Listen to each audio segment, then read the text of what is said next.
5,000 करोड़ जो है ओनली तेलंगाना है आपके एसेट्स। हाँ जी, ओनली तेलंगाना जी। अक्रॉस द कंट्री कितने रहेंगे मैडम? अक्रॉस द कंट्री बहुत सारे रहेंगे, मैं अभी टोटली चेक करके नहीं बता सकती। अब्रॉड में क्या रहेंगे? अब्रॉड इन्वेस्टमेंट्स नहीं, अब्रॉड का कुछ भी इधर नहीं है। आप ईडब्ल्यू के ऊपर को लेकर उनके पास कोई सबूत नहीं मिला जी। कोर्ट के ऑर्डर के बाद एफआईआर होते गए, जी। तो क्या इसका इल्जाम आप यहाँ पर तेलंगाना से महमूद अली को देते हैं और नेशनल में हमारी यूनियन गवर्नमेंट अमित शाह इसके पीछे है और ईडब्ल्यू के पीछे क्या निर्मला सीतारमण आपके पीछे लगे? कौन लगे आपके पीछे? जी देखिए, मैं ये बात तो मैं ये नहीं कह सकती कि कौन मेरे पीछे लगे हैं। कुछ नॉर्मली पॉलिटिकल लीडर्स हैं, उन्होंने ये प्रेशर करवा कर ये काम किया है और मैं किसी पर इल्जाम देना नहीं चाहती। मैं ये चाहूंगी, एक रिक्वेस्ट करना चाहूंगी कि वो एक बार चेक करें, ऐसे गलतियों को दोबारा ना होने दें और इंडियन इकोनॉमी को ग्रोथ करने से, वो इंडियन इकोनॉमी गिरने से उसकी हिफाजत करें। बस मैं किसी पर भी इल्जाम तो देना नहीं चाहती। और जो कौन है करके हम सुप्रीम कोर्ट में भी सबमिट कर चुके हैं, कौन हमारे पीछे है हम हाई कोर्ट में भी सबमिट कर चुके हैं, कौन हमारे पीछे नहीं वो पूरा इंडिया जानता है। इंशाल्लाह बहुत जल्द आपके सामने भी फैसला आएगा। फैसला आने के बाद मैं आपको फिर से एक प्रेस मीट करके बताऊंगा। पूरे प्रेस नोट में आप साजिश की बात कर रही है, साजिश कर रहे हैं, पीछे लोग थे, आप उनका नाम ले रही है। आप बोल भी रही है कि पीछे लोग थे जिन्होंने ये किया। 2.5 साल आप जेल में रही उसकी वजह से। कौन लोग हैं उनके नाम बताइए ना। आप पूरी बात वो कर रही है साजिश पे। आप कहते हाई कोर्ट में बताया, आप प्रेस के साथ प्रेस मीट बुलाया आपने। आप बताइए कि कौन लोग हैं जो जिसको आप कहती है कि जो पीछे साजिश में आपके पीछे है। जी देखिए कि साजिश में तो मेरे पीछे 2012 में असदुद्दीन ओवैसी साहब ने कंप्लेंट करवाया था और वो कंप्लेंट फेक निकला और उसके बाद मुझे अलग अलग एजेंसियों पर उनके ही लेटर से मुझे अटेंड करना पड़ा। और आज भी जो लोग एफआईआर करेंगे टोटल उनसे कनेक्टेड है और आप सबको ये बात मालूम है, पिछले दिनों में पेपर्स में भी आई है। और पार्लियामेंट में खड़कर उनके एमपी ने ये बात बताया कि 50,000 करोड़ का स्कैम जो है हीरा ग्रुप ने कर दिया है। जब एविडेंसेस मांगते हैं तो 50 लाख भी उनके पास नहीं है, 50 रुपये भी नहीं है। फ्रॉड किसको कहते हैं? जो अमाउंट इलीगल हो, जो अमाउंट अनट्रेसेबल हो, जो अमाउंट का हिसाब ना दे सके, वो फ्रॉड होता है। ऐसा अमाउंट तो 50 रुपये भी नहीं मिल सका। और मैं इससे ज्यादा आपको कुछ बताना नहीं चाहती कि और सारे कोर्टों को ये बात पता है, जो बेसिक सेशन कोर्ट से लेकर हाई कोर्ट से लेकर सुप्रीम कोर्ट में भी हमने रिट पिटीशन में सारी चीजें जो है दाखिल किया है कि हमारे पीछे कौन है। और हम गलत किसी पर इल्जाम लगाना नहीं चाहते। लीगल तरीके से जो हमारे सामने आकर हमको डैमेज करेगी और हमने कोर्ट को उनको लीगल तरीके से सबमिट किया।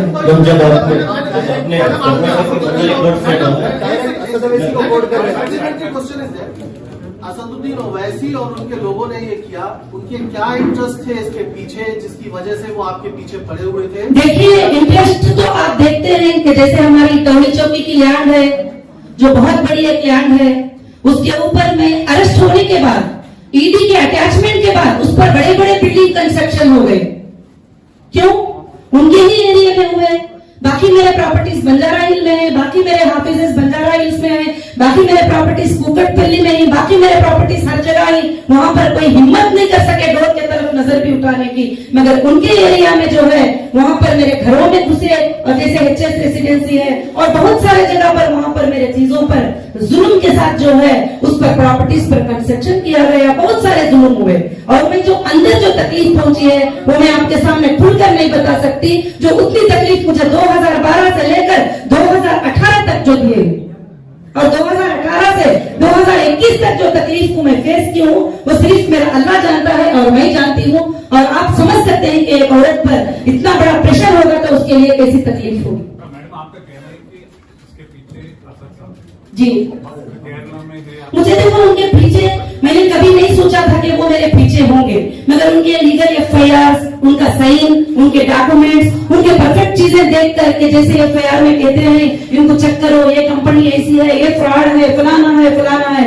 अब जहाँ एफआईआर कराते हैं वो सारे एरियाज में उनके लोग होते हैं और वहां पर मुझे गलत बातें जो बैठकर यूट्यूब पे बदनाम करते हैं वो लोग भी उनके लोग हैं। तो जब मैं फाइनल यही करूंगी, जो मेरे सामने नहीं है मैं उन पर किसी पर भी इल्जाम लगाना नहीं चाहती। जब आपको अरेस्ट किया गया तब से सुप्रीम कोर्ट एसोसिएशन से रिजाइन कर चुकी है जी। हीरा गोल्ड विक्टिम एसोसिएशन जो बनाए थे वो तो रिजाइन कर दिया कर चुके हैं। तो आपसे कुछ बातचीत हुई थी क्या? कुछ जी, मुझे कुछ भी मेरे से बातचीत नहीं हुई और कौन रिजाइन किए ही, कौन विक्टिम एसोसिएशन मुझे पता भी नहीं, क्योंकि विक्टिम एसोसिएशन रखने का परमिशन कौन सी एजेंसी से मिला है। जब एजेंसीज लोगों को बुला रहे हैं, गवर्नमेंट के ऑफिसर्स लोगों को बुला रहे हैं, तो विक्टिम एसोसिएशन आप किसी के भी नाम का लेकर लोगों को यूज करके खोले तो आज कोर्ट में फैसला होगा उस बात का, इंसाफ होगी कोर्ट में उस बात की कि गलत तरीके से जो लोग विक्टिम एसोसिएशन बनाकर लोगों को पैनिक क्रिएट करके लोगों को गलत मैसेज देके जो किए वो सारा डेटा हमारे पास है, कोर्ट में क्लियर होगा ये मैटर। जब आपको अरेस्ट किया गया तब से सुप्रीम कोर्ट का ऑर्डर आने तक आपके और आपके लोगों ने पॉजिटिव और नेगेटिव दोनों चीजें मीडिया में फैला रहे थे। जी। जब सुप्रीम कोर्ट का फैसला आ चुका था तो हमने कहा इधर भी नहीं देखा मीडिया में आपका ये जो भी सुप्रीम कोर्ट का ऑर्डर आया था कि कवरेज ज्यादा नहीं मिला। हम लोग इसको क्या समझेगा? मैं तो उसके बारे में कुछ नहीं समझती, क्योंकि वो मीडिया की मर्जी होती है, जब चाहे जो चाहे वो छापे। और सुप्रीम कोर्ट का जब पॉजिटिव रिजल्ट आया, हाई कोर्ट का रिजल्ट भी आया, वो भी मैंने कहीं भी नहीं देखा। और इंशाल्लाह मैं उम्मीद करती हूँ कि आगे जाकर ये सब अच्छे रिजल्ट हम देखेंगे।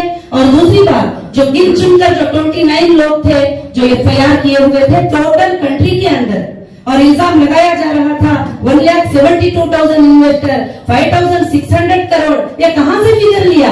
मेरे इनकम टैक्स की IT रिटर्न फाइल से 2-3 इयर्स का फिगर लेकर उन्होंने स्कैम बना दिया, जो इनकम टैक्स में लीगल सबमिट किया हुआ है मैंने टोटल चीजें, उसको फिगर को जो है स्कैम बताकर हर पेपर में, मैं हर अखबार में ये बात देख रही थी। मैं चाहती हूँ कि फैक्ट को एक बार चेक करें, सच्चाई को एक बार चेक करें, क्योंकि ये ऐसा नहीं था जो बता रहे थे और फैक्ट को हाइड करना चाहते थे, सच्चाई को छुपाना चाहते थे। मगर ऊपर वाले का एहसान हुआ कि मुझे वापस मौका दिया कि मैं सच्चाई को आपके सामने बयान करूं।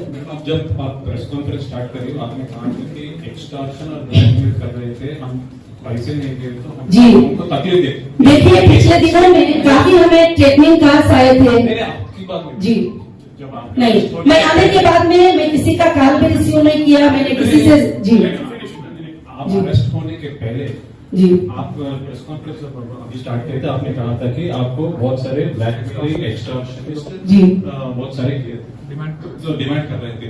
कौन थे वो? जो FIR कराए थे वही थे, जो 2012 से मुझे सता रहे थे उनकी ही इमेज थे।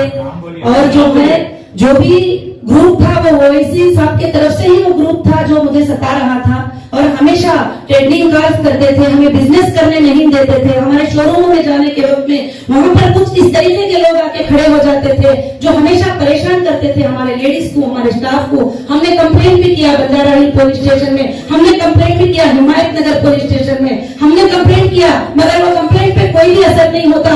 10 डेज में उनको क्लियर शीट मिल जाती है, ना इन्वेस्टिगेशन होता, ना उनको अरेस्ट किया जाता। तो फिर हमने छोड़ दिए और कोर्ट में जो है परफेक्टली कोर्ट में जो है वो चीज को ये करना शुरू किए। और जो जो हमें आए हैं वो ऑडियो के साथ और हम लोग प्रूफ के साथ, कॉलिंग रिकॉर्डिंग के साथ हमने कोर्ट्स में सबमिट किया है। कितना पैसे पूछे थे मैडम? कितना पैसे पूछे? ब्लैकमेल कर रहे थे, एक्सटॉर्शन की बात कर रहे हैं, कितने पैसे पूछे? देखिए कितने पैसे करके बोले नहीं, कभी 20 करोड़ डिमांड किए, कभी 50 करोड़ में डिमांड किए, कभी बोले ये लैंड हमारे को दे दो, और कभी बोले ये मीटिंग कर लो। बहुत सारी चीजें हैं जो मैंने सबमिट किया है कोर्ट में total. How it all started with Asaduddin Owaisi? आपका रेट कैसा चालू हुआ and what exactly is the problem?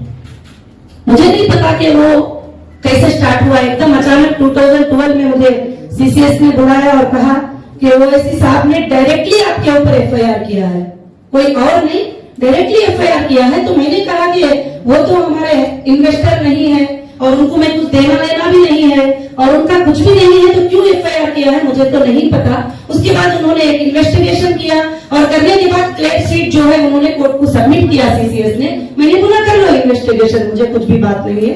तो उस वक्त में मुझे एंटीसिपेटरी बेल लेना पड़ा और मैंने एंटीसिपेटरी बेल सेशन कोर्ट से ली।